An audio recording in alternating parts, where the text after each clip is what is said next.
Good morning, everyone, and welcome to this session entitled Down for Nothing, Internet Shutdowns During Exams in the Middle East and North Africa.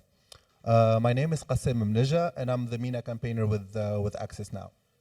I'm happy that we're having this session, and I'm also happy that we're having this conversation on this topic throughout RedditNet. So this has been a constant point of conversation throughout different sessions. So I'm happy that we're having this very important session and discussion to try and understand the issue and think through ways of trying how to end this practice across the MENA region. So this session will be in English, and we'll have time at the end of the session for some questions and some answers. And I'm happy that we're having today with us three experts on this issue. Joining us here in person is Raya Sharbin from Jordan, who works with the TOR project and has worked extensively over the past years on advancing digital rights in Jordan, raising awareness of digital safety for women, and promoting open source principles and free culture projects. We also have with us Khattab Hamad, who is a Sudanese media researcher and works with Beam Reports. And joining us online from Australia is Sarah Coupler, who is a law and technology researcher whose focus is mainly on state use of technology. Among other things, Sarah is currently working with SMAX as an independent research consultant. Thank you for joining us, Sarah. So at Access Now, we work extensively with civil society organizations across the globe on the Keep It On Coalition, which was launched in 2016 and tries to organize civil society and activists across the globe to try and put an end to the practice of internet shutdowns across the world. So the coalition now has over 200 organizations, and it is from 105 countries across the world. And these organizations throughout this coalition, we use different techniques from grassroots advocacy, from legal intervention, from grant making, from private and public advocacy with governments and with different stakeholders to try and put an end to this practice. So in 2021, authorities deliberately shut down the internet at least 182 times across 34 countries. So this is an increase from 2020, and we're seeing a pattern here, in the rise of digital authoritarianism, and one of this is the constant deliberate internet shutdown, which is most of the time used to hide, to oppress people, to suppress protest, and to hide human rights violations. In the MENA region, internet shutdowns has been the go-to practice for a lot of governments to silence dissents. However, one interesting thing that we've been noticing across the past few years is internet shutdowns during exams, which is something that is very unique to our region. For the past few years, a lot of attention has been paid to this practice, and a lot of people are talking about it. So again, I'm happy that we're having this discussion. So I'll start with you, Raya, and I want to hear from you like a quick overview of internet shutdowns in Jordan. But then again, I want you to also zoom in on internet shutdowns during exams in Jordan. How often does this practice happen, and how does it take shape in Jordan? Thank you very much, Qasim, for Access Now for organizing this panel. I think it's very important that we keep talking about this until it stops happening. In Jordan, it's a very small country. I think you all know where it is. But usually the authorities try to shut down the internet in a way that it is not noticeable to people. It's not wide shutdowns. You don't notice it. You're not really feeling it. You might just blame your internet provider that the internet is being slow, which is something we're used to, etc. What we've seen in the past years is that in Jordan, internet is shut down during political unrest, any sort of turmoil, anything that's uncomfortable to the government of Jordan and the royal family as well. One of the first reports that the Jordan Open Source Association has published with UNI, the Open Observatory of Network Interference, was detailing internet throttling during political protests in 2018 and 2019. And the throttling that was happening is very interesting because it happened specifically on Facebook live streaming. Facebook is very popular in Jordan. Most of the population, we don't really know the number, but I can assume that most of the population uses Facebook. And so when they block, and it's a very unique thing to Jordan, they were blocking only live streaming. You could enter facebook.com normally, you could message people, see posts, but the videos were just not loading. So it was easy to just blame that the internet was being slow. So the moment people were going down on the streets, live streaming stops working. And this is usually how we know that people are down on the streets, when we start loading live streaming and the videos stop working. It was evidence of internet throttling and use of deep packet inspection in Jordan. We know now that a few internet providers have this technology, who are able to specifically filter certain internet packets, which is something that they use at all times now. And it's not just for political protests. I don't know if you know that Jordan is a monarchy, and it's a sensitive one. Back in 2021, in April, there was the story of the brother of the current king, who, in a way, they presented the story as if it's a coup. Nobody really knows the details of what had happened. It's called the case of Prince Hamza.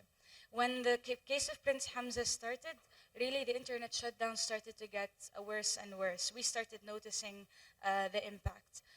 Clubhouse, Elon Musk once tweeted that Clubhouse is a nice app. Jordanians like Elon Musk and started using this app. And so it became very popular for hosting political debates. The ceiling of speech was higher. People were discussing, debating, something we would not see in Jordan because there's a lot of self-censorship. And so Clubhouse became popular in early 2021. We'd see people debating about government decisions. We'd see people debating about the political situation. We'd see people analyzing historically what was happening. We'd see people hosting dissidents on Clubhouse. And that made things uncomfortable for I believe, authorities. Slowly, we started receiving reports. I used to work with the Jordan Open Source Association. We started seeing reports that Clubhouse was being blocked. But then again, you could open the app, download it, see what rooms there are on Clubhouse, but you could never hear the audio. So what they would do, they would just throttle this specific stream of audio. So you would still blame the internet that it's not working. So what do people do when they try to access things that are blocked? They log on to a VPN provider and try to access things through a VPN. So I believe a week or two after Clubhouse was blocked in 2021, we saw that actually VPNs started being blocked, commercial VPNs. So very popular VPN servers started being blocked. People couldn't even bypass censorship of services. I can tell you one story as well. At the time, we were trying to promote open source VPNs that people can download on Twitter. And so we had a link of, it was Lanter, Siphon, you know, the popular open source and very well audited VPNs that we usually promote in these times. And what had happened, we promoted it. We said to people, click on this link. It was a short link service that we were using. Click on this link and you'll get a list of VPN providers that we recommend that are available on multiple operating systems. A day or two later, that specific link was also blocked. So even anything that has to do with VPNs. VPN web pages, until today, if you go protonvpn.com, nordvpn.com, TunnelBear, on multiple internet providers, the pages themselves are blocked, so you can't even create an account, or if you have an account, you can't change your password, or renew your subscription, etc. So it's a hassle, but you really can't never tell. It's not a wide shutdown, it's very specific. And this all happens like in a way that you would not notice if you're not really working in digital rights. The only time you notice it is during exams, because it's the only time that the government actually goes out and publicly announces, comfortably announces, that they're about to shut down 8 applications during exam times. And it's very specific because they say, we're going to shut down the following 8 applications. It's going to be only around the schools and public schools.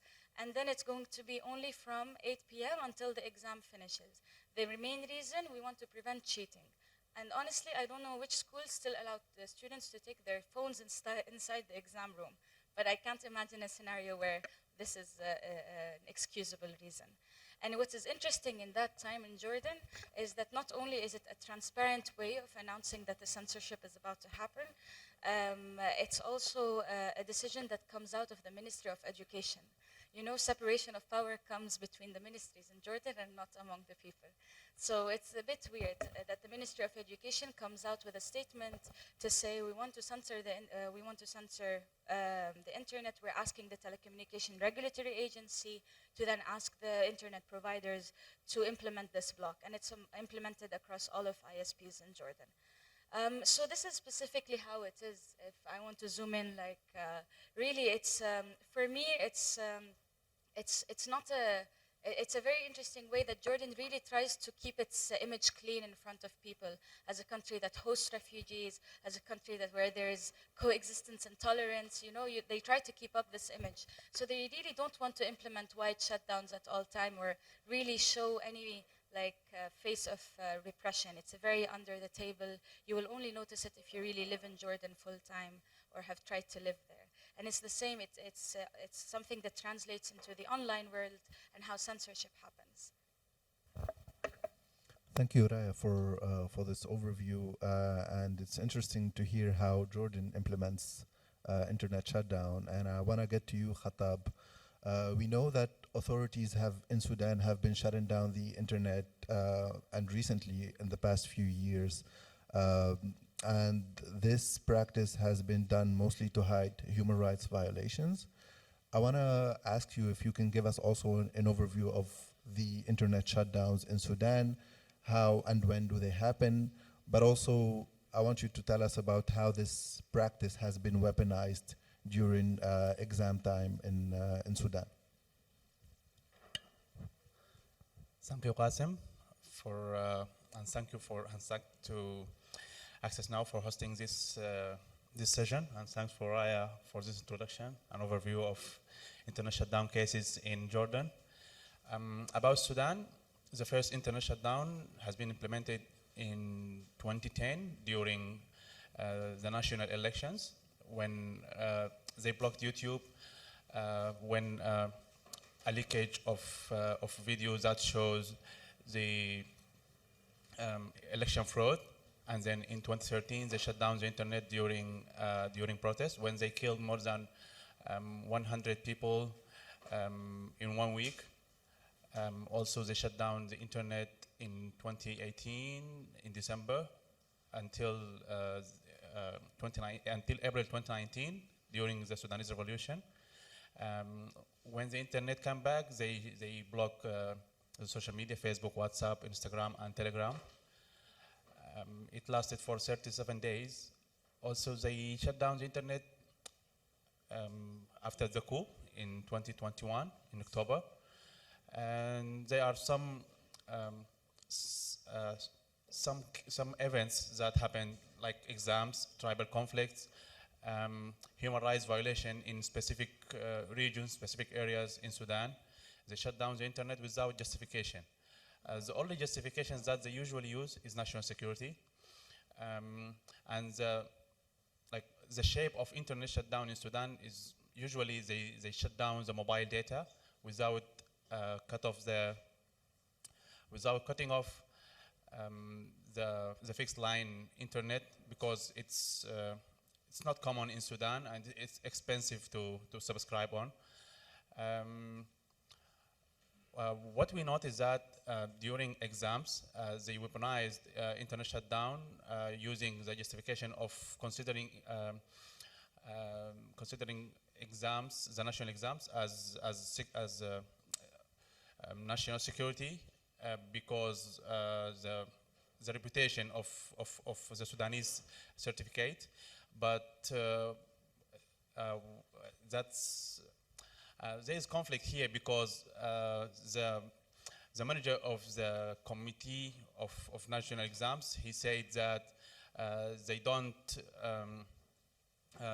they prevent even the officers in in the schools, even the officers of the exam centers to take their phones with them, to take any electronic device inside the school or inside their offices. So why do you shut down the internet?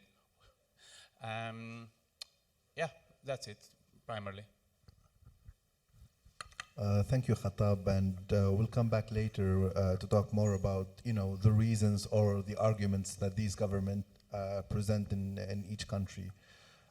Sarah, I want to move to you now. I know that you've worked with SMEX on a research that documents internet shutdowns during exams in the MENA region and its impact. And this research covered 4 countries: Jordan, Sudan, but also Syria and Algeria.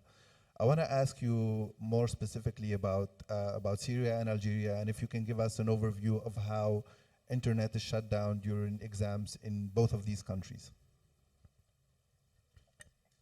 Yeah. Hi, can everyone hear me okay? Yeah? Yes. Okay. Great. Thanks for having me, and I'm very happy to be having this discussion. So I focused on Algeria and Syria, but we've also seen Iraq using internet shutdowns for exam-related purposes. So in contravention to Jordan, for example, these countries have been using full shutdowns. So I'll just go through them quickly just to see the range of the shutdowns. So in Algeria, they used full shutdowns and throttling for 4 days with no warning to residents, which obviously made this much more disruptive. And so residents were barred from all communication services, so not just mobile, but phone lines, everything, for around 11 hours a day. In Syria, they used it for 4.5 hours a day, a full shutdown. And in Iraq, they used it for 4 hours a day for 10 days, but only in the Kurdistan region. So in all 3 instances, the government has to have very strong control over the internet and the infrastructure to make these shutdowns much easier to implement. And I'm sure it's very similar in Sudan and in Jordan. It's often the case that at least one of the telecommunication providers is state-owned, or at least, which is the case in Algeria, where the main one that is used by most people is Algeria Telecom. But if it's not state-owned, they'll have it within the internet service providers' contracts that they must follow communication by the telecommunication minister, which is the case in Algeria and also the case in Syria, where they have to sign a memorandum promising that they will do this. So this can only really happen if you have very strong control over the internet. And similar to Jordan and Sudan, countries that are using exam-related shutdowns are using them for other purposes. We've seen this in all 3 countries I've just mentioned. If it's not yearly, it's pretty regularly usually for anti-government protests. Thank you, Sarah, for this overview. I want to move us forward, and I know we, in our region, sometimes I think that there's a tendency to group all countries together, and it's the MENA region. It's something. If something happens in Jordan, it must be happening in the same way in Sudan and other countries. But we know that each country is specific, and with that, each government has found its own ways to be, to be original and to come up with different arguments or let's say excuses to shutting down the internet. So I wanna talk more about that and ask about the different arguments that these governments present, and also to hear from each one of you about whether you think that this practice has been really effective or not in whatever the government has been saying. And maybe I'll start with you, Khattab, since you mentioned the issue of national security in Sudan. But I'm interested to hear from you if there's any other specific arguments that the Sudanese authorities present. Okay.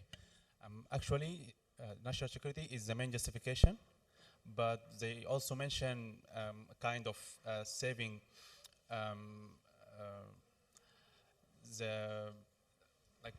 the society from the foreign interference. Also, it's related to society because when there was a tribal conflict in eastern Sudan, there was a kind of interference from Eritrea So because they are kind of um, because there are some common tribes between Sudan and Eritrea, and they are yeah, they have an impact in the Sudanese society in Eastern Sudan. So they shut down the internet because they said there is a kind of foreign foreign impact or foreign forces that are using internet to spread hate speech in the Sudanese society between tribes that has a kind of bad history between them, but now they live in peace. But yeah, there is a conflict that related to kind of hate speech. So it's a kind of they don't want to work to do their work in saving the national security. They shut down the internet as an excuse to cover their failure in doing their job. There is no other excuse. They use some laws that related to internet that justifying internet shutdown, like the telecommunication law, the cybercrimes law. It mentions that it's internet shutdown or any citizen that shut down the internet or shut down any network or engaging in any kind of network interference, they will go to jail or yeah, they have a kind of punishment. But they didn't mention what if the internet shut down or any kind of network interference came from state. They also justified internet shutdown by using a kind of they used the term of the special a special authority without defining what is the special authority. Is it the police? Is it the security forces? Is it the president? They don't define anything, and they use these vague terms to justify internet shutdown to be lawful. Yeah. Thank you, Khatab. I think that each time we hear new reasons. Sarah, I wanna ask you specifically about Algeria and Syria, about what reasons or arguments the government has been presenting, mainly in the case of Algeria, because we know that this practice has been taken place, I think now for over 7 years. So I'm interested to hear what the government there is saying, and whether this practice has been proven effective or not by authorities, whether through data or research or any statistics that they have presented. Yeah. So the main arguments for Algeria tend to be that they had widespread cheating for a very long time, and that it was turning out to be like 50% of students were cheating in exams. So, and then with the way the internet is working, with the speed and the pervasiveness of the internet, the way social media works, they need to implement an entire shutdown to prevent cheating, and that other measures aren't enough.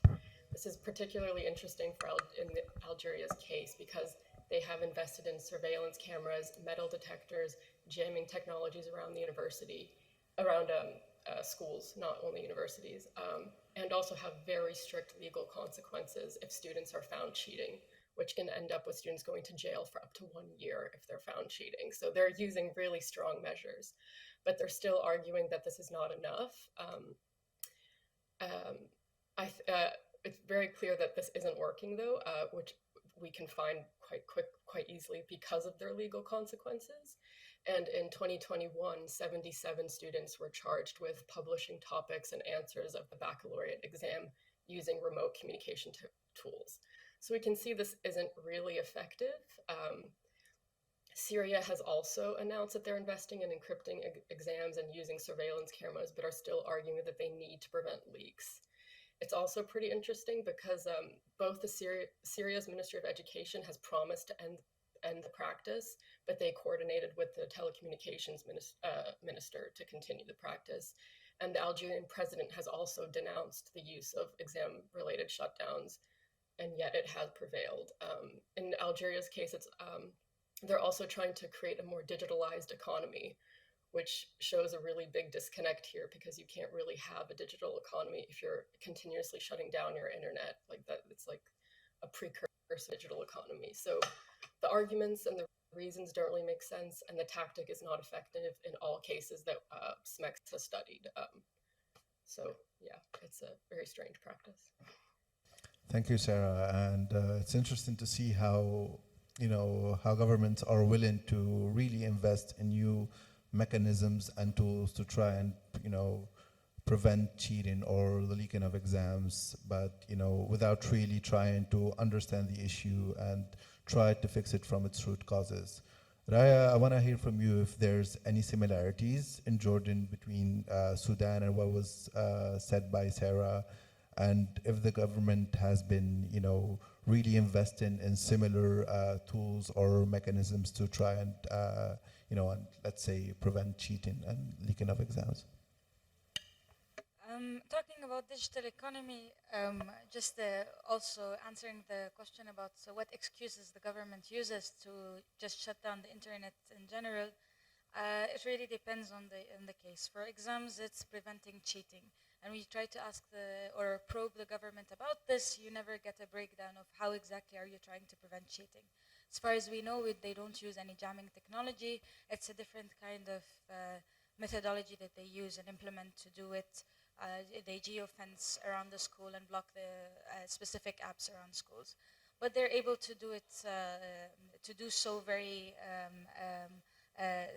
specifically and surgically, actually, shut down these apps in a specific time period. When it's more about political unrest, when in 2018 we were going down to protest, they were called the Fourth Circle protests. There's a roundabout in Amman, the capital city, called the Fourth Circle.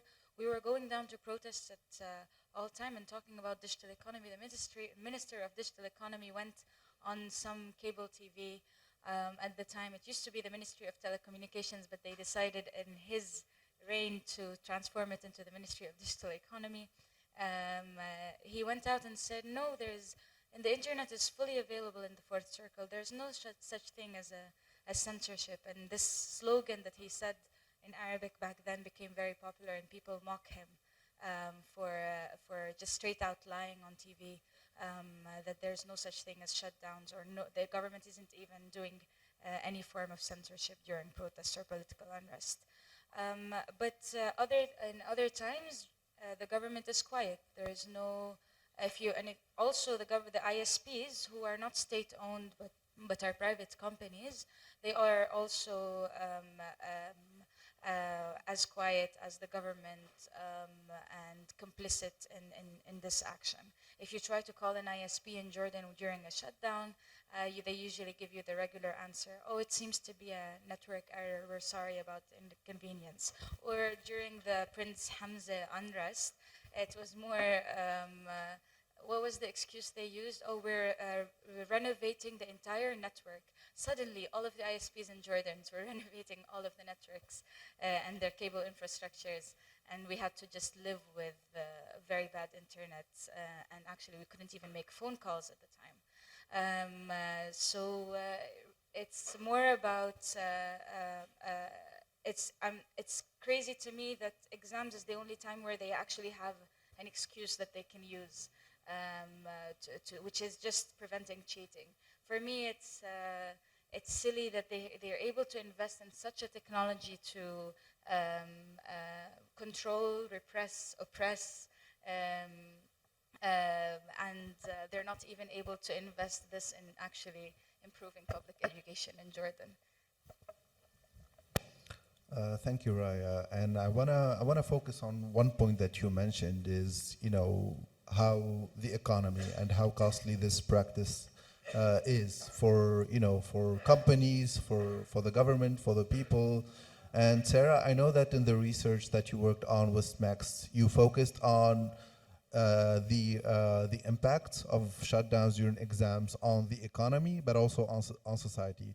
If you can give us an overview of and a few examples of of the impact that this practice has had across the region in terms of the economical impact, but also societal impacts. Yeah, so SMEX has also gathered some testimonials to explain how disruptive the shutdown is, so I think I'll use those as examples to explain.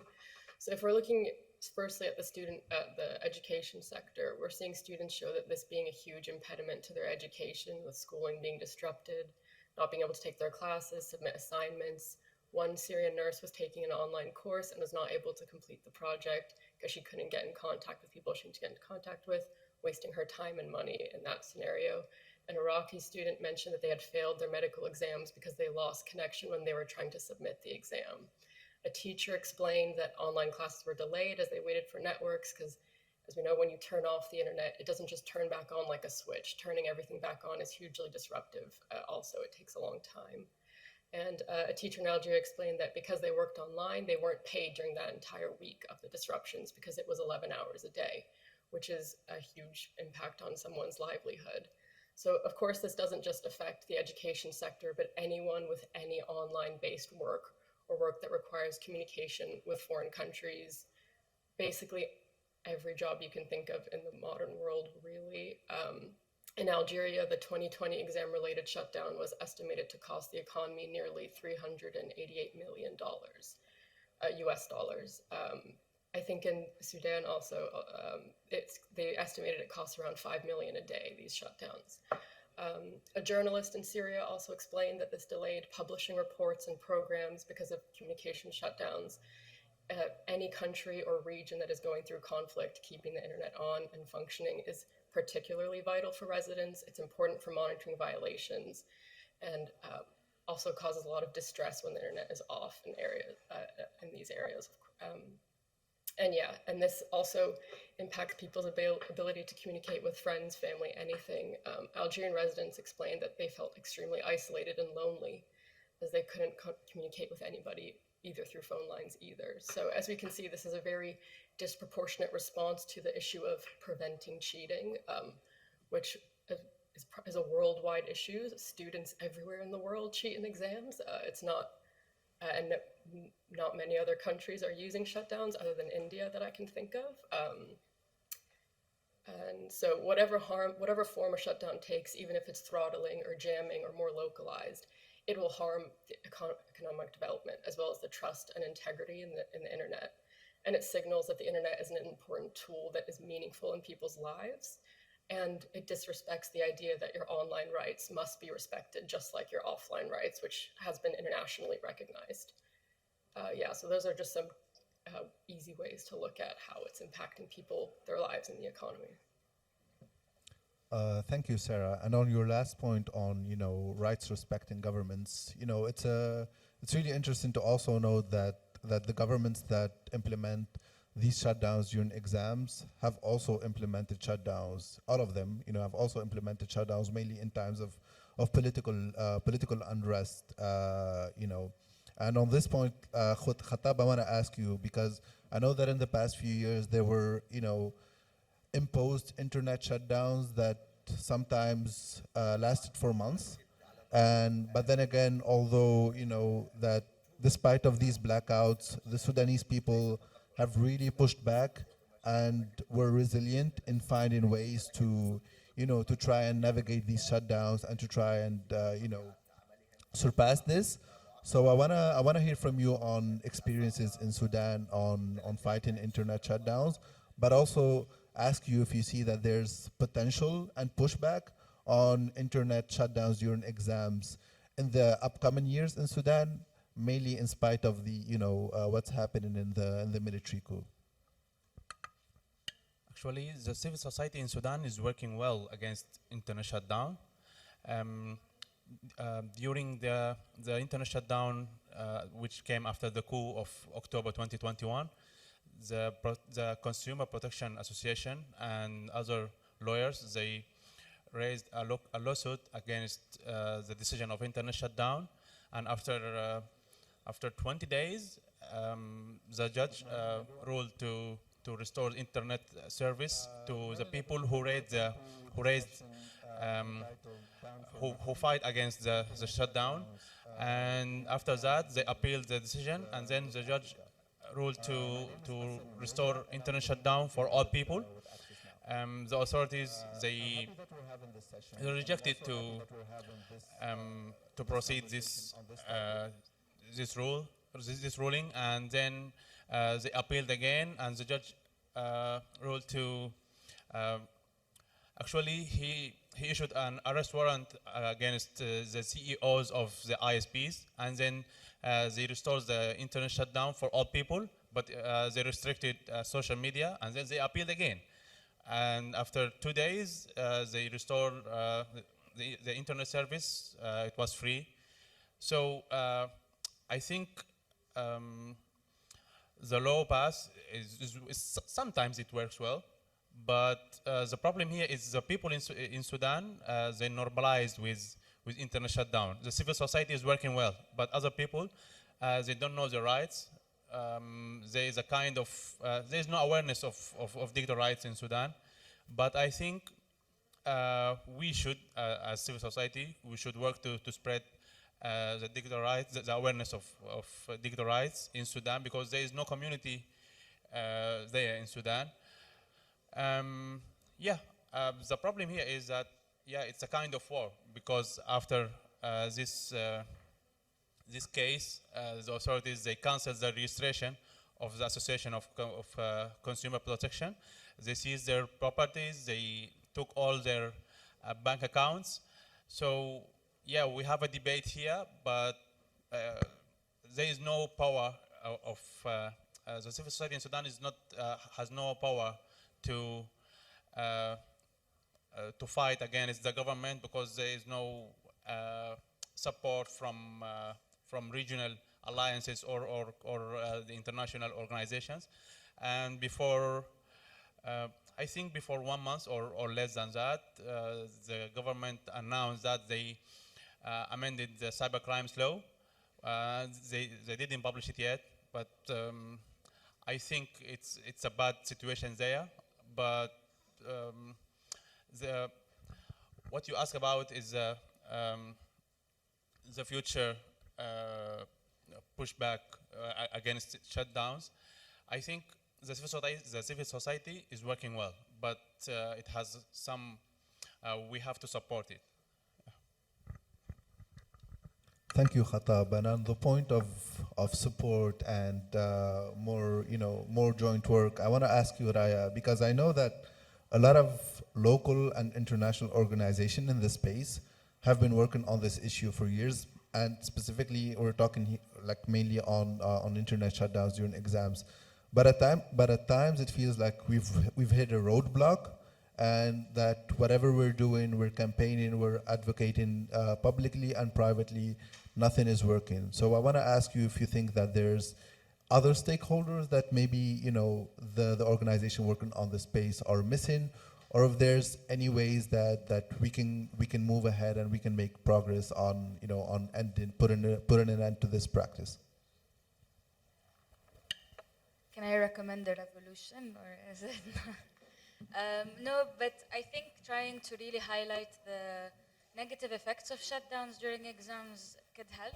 It's difficult to often estimate the economic side effects, because that assumes that we have a functioning economy to start with, so we can put that aside. But we were trying during the last shutdowns during exams to highlight how it's affecting vaccination centers. During Corona, we were all required to go to vaccination centers to get our COVID vaccines, and that required internet access to register for that. And we had multiple cases of vaccination centers by the Ministry of Health, who were operated by the Ministry of Health, who were saying that the internet was shut down for them. They couldn't even get people to register for vaccines. So trying to highlight something as simple as this, I think trying to say that you're just stabbing yourself in the back by trying to shut down the internet during exam times could be a helpful way to advocate against shutdowns, and trying to convince the government that really it's a stupid decision. But it doesn't always work. My belief is not to rely on any kind of change that could happen within the government unless we can try to overthrow a government and a system that exists. I can't really change it in its current state. My belief is to try and rely more on circumvention tools and raise awareness of circumvention tools. And I think in even the worst case of censorship in countries where there is wide shutdowns, you will always find a circumvention tool that will work and give you access to the internet. And I think if we try to promote and support and any kind of tools that can give people access to the internet, so they stop really relying on whatever their government decides to do with the internet, I think that's our best case. And the more we support open source tools, the more we promote and raise awareness of them, the more we localize them in multiple languages, the more we do this kind of work, I think we can exit from our reliance on whatever next government decision is about shutdown. Today it's about exams. I don't know about tomorrow. So, yeah. Yeah, exactly. Today, we don't know what's going to happen tomorrow. But I know that what I know is that we don't have a lot of time left. So I want to open up the space for any questions from the audience. If there's any questions that you'd like to ask.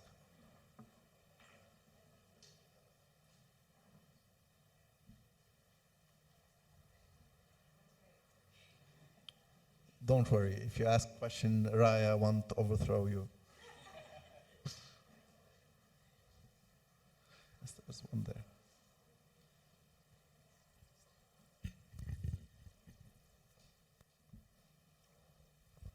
Thank you so much. This was super fascinating. Thank you all for this really great panel. I just want to ask, this might be kind of a basic question, but why specifically are exams the focus of internet shutdowns? I mean, it seems like there's many different sort of areas in which the government could focus a shutdown or reasons for securitization narratives. But I just want to ask kind of a question just around like why are exams today the focus? And then my second question would really be, who is most harmed by these types of shutdowns? Do we have any data on people who would be impacted first or who would be most impacted by these types of shutdowns? Thank you. Thank you. Maybe we take one or more two questions and then we try to answer them. There's other questions from the audience.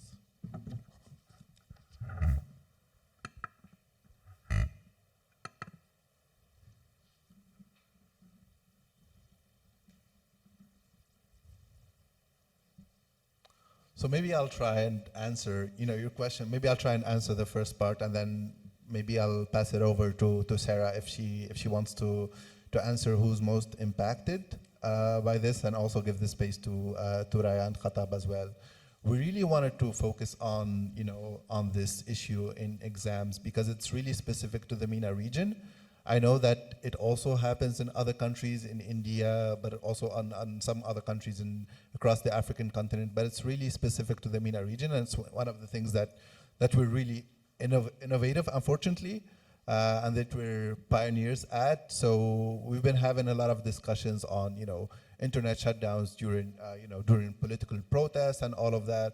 But I think with this in particular, there's a lot of space to organize and to bring ourselves together, because we know each year when the exams will happen. So that would give us enough time to prepare in advance, to work, as Raya mentioned, on trying to raise awareness, to share circumvention tools with people that are in those countries, but also try and do some advocacy with governments, with ISPs, and with other stakeholders.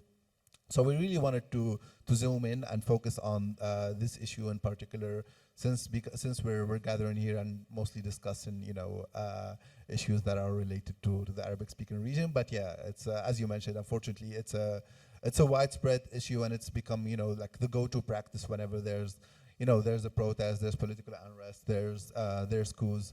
Unfortunately, that's what the government does quickly, and it's a way out. It's an easy way out for them. Maybe Sarah, if you wanna speak a bit on who's mostly impacted by these shutdowns during exams.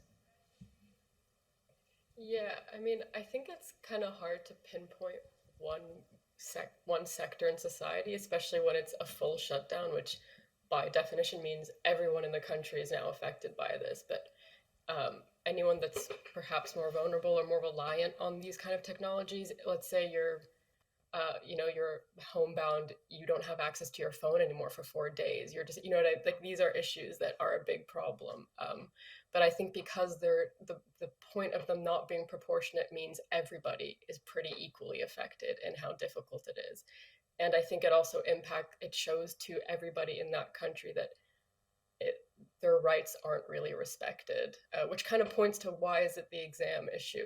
The exam is an easy justification to use as to why we're doing this, but it points to the broader issue of we're doing this as a form of state control, which is then therefore an issue for everybody in that state. Raya, maybe you wanna talk on who's mostly impacted in Jordan. No, I'll echo what Sarah said. It's definitely something that negatively impacts a very wide range, like a wide range of the population. But like I said, I think it impacts as well a lot of important sectors. When we're talking about a country that's trying to push an e-government strategy and all of the main services that we're trying to reach are now online and also via WhatsApp. And when we're trying to say that hospitals are now also digitizing their services, when you're shutting down the internet, you're really just blocking access to these services to the entire population. So it has negative impact. But yes, I will definitely echo what Sarah said. It's a form of state control, and it's just a way of saying that we're doing this now, so we can say we can do it later as well. And what Qasim said as well, we really share a lot of traditions in this region, and one of them is how we implement this kind of state control and repression on our populations. Thank you, Raya. Khatab, if you have anything else. Actually, it's clear that any internet-based business has an impact. But I have my own story. I was studying cybercrimes policymaking course, and during it was online, and its time was during the time of internet shutdown during exams. So I lost the opportunity to take the certificate. So yeah, it's a kind of impact. So that's my story. What about others? Yeah. Exactly. Yeah. Thank you, Khatab, for sharing that, and thank you, Raya and Sarah as well for joining us and for this discussion. It's been a pleasure having this discussion, and to hear that it's a topic that's been discussed a lot throughout Bread and Net. So, thank you for tuning in.